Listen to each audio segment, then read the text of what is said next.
నల్గొండ జిల్లా రామగిరి ఉల్లిక్కిపడింది. రాత్రి 11 గంటల సమయంలో ఫోటో స్టూడియో ఓనర్ను అత్యంత దారుణంగా హత్య చేశారు దుండగులు.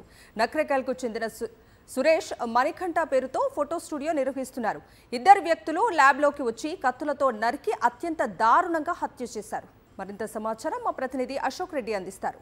నల్గొండ జిల్లా కేంద్రంలోని రామగిరిలో ఉన్నటువంటి మణికంఠ లేజర్ ల్యాబ్లో అర్ధరాత్రి జరిగినటువంటి దారుణ హత్య తీవ్ర కలకలం అయితే రేపుతుంది. మణికంఠ లేజర్ ల్యాబ్కు సంబంధించినటువంటి ఓనర్ సురేష్ని ఇద్దరు దుండగులు మాస్క్ పెట్టుకొని వచ్చి అత్యంత దారుణంగా కత్తులతోటి నరికి హత్య చేసినటువంటి పరిస్థితి ఉంది. మనం చూసుకోవచ్చు, ఆ రక్తపు మరకలు ఇంకా కూడా ఆరలేదు. నిన్న రాత్రి సమయంలో షాప్ క్లోజ్ చేసేటువంటి సమయంలో ఇద్దరు దుండగులు ఒక్కసారిగా బైక్పై వచ్చి అతన్ని సురేష్ మీద దాడి చేయడంతో పాటు లోపల వాళ్ళు వస్తున్నటువంటి విషయాన్ని గమనించినటువంటి సురేష్ వెనక ఉన్నటువంటి ఫోటో స్టూడియో వెనక ఉన్నటువంటి ఒక చిన్నపాటి రూమ్లోకి వెళ్ళేటువంటి ప్రయత్నం చేసినప్పుడు కూడా అతన్ని బయటికి లాగి కత్తులతోటి పాశవికంగా అత్యంత దారుణంగా నరికి చంపినటువంటి పరిస్థితి ఉంది. సురేష్కి తీవ్ర గాయాలు కావడంతో ఘటనా స్థలంలోనే తీవ్ర రక్తస్రావమై అక్కడే పడిపోయినటువంటి పరిస్థితి ఉంది. ఆ తర్వాత పోలీసులు ఘటనా స్థలానికి చేరుకొని డిఎస్పీ శివరామరెడ్డి ఆధ్వర్యంలో క్లూస్ టీమ్తో పాటు అక్కడ హత్యకు సంబంధించినటువంటి ఆధారాలను కూడా సేకరించినటువంటి పరిస్థితి కనిపిస్తుంది.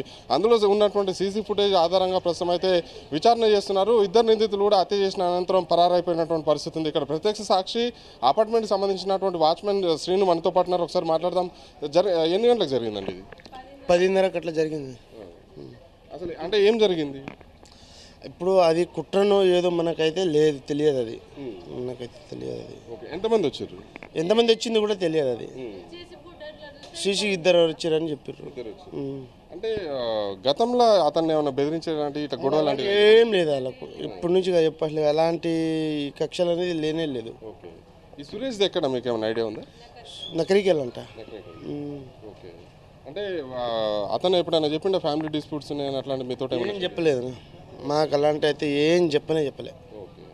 అంటే మీరు సీసీ ఫుటేజ్లో ఇద్దరే ఉన్నారా, ఇంకెక్కువ ఉన్నారు? ఇప్పుడు వాళ్ళిద్దరు ఉండు, చనిపోయిన ఆయనే ఉండు. అంటే 10:30 టైంలో షాపు 10 గంటలకే క్లోజ్ అవుతుంది. ఎందుకు 10:30కు క్లోజ్ అవుతాను? ఇక 10:20 నాడు మరి ఆయనకి ఎట్లా ఏందో అర్థమైతలేదు. ఆ లోపల ఇద్దరు వచ్చి పెండెవరు ఏదో కావాలని ఇది అది చూపించారంట. వెనక నుంచి ఒక చాగ చేసుకుని పొడి చేసిండు. కస్టమర్ల రూపంలో అది అంటే మామూలుగా రాత్రి 10 గంటలకే షాప్ క్లోజ్ అవుతుంది. అయితే కస్టమర్ల రూపంలో ఫోటోలు కావాలి, ప్రింట్అవుట్లు కావాలని చెప్పేసి కూడా వచ్చినటువంటి చెప్పండి. కౌంటర్ దగ్గర లెక్కలు చూసుకుంటుండే ఇక పిల్లలందరూ పోయినాక ఇక కౌంటర్ దగ్గర వచ్చి ఏం చేసిరు ఎన్నో ఇక ఆయనని కౌంటర్ దగ్గరనే చంపిరు. అంతే సార్. కస్టమర్ల రూపంలో వచ్చి ఆ తర్వాత పెన్ డ్రైవ్ తీసి కూడా వెంట తీసుకొచ్చినటువంటి కత్తులతోటి నరకడంతో తీవ్ర గాయాల పాలై ఘటనా స్థలంలోనే చనిపోయినటువంటి పరిస్థితి ఉంది. అయితే హత్యకు కారణం కుటుంబ కలహాల లేకపోతే మరేమైనా ఆస్తి తగాదాలనే అనేది కూడా పోలీసుల విచారణలో తెలిసేటువంటి అవకాశం ఉంది. ప్రస్తుతం అయితే పోస్టుమార్టం నిమిత్తం డెడ్ బాడీని నల్గొండ ప్రభుత్వ ఆసుపత్రిలో ఉన్నటువంటి మార్కెట్లకు అయితే తరలించారు. శ్రీనివాసరావు, పాషం అశోక్ రెడ్డి, సాక్షి టీవీ, నల్గొండ.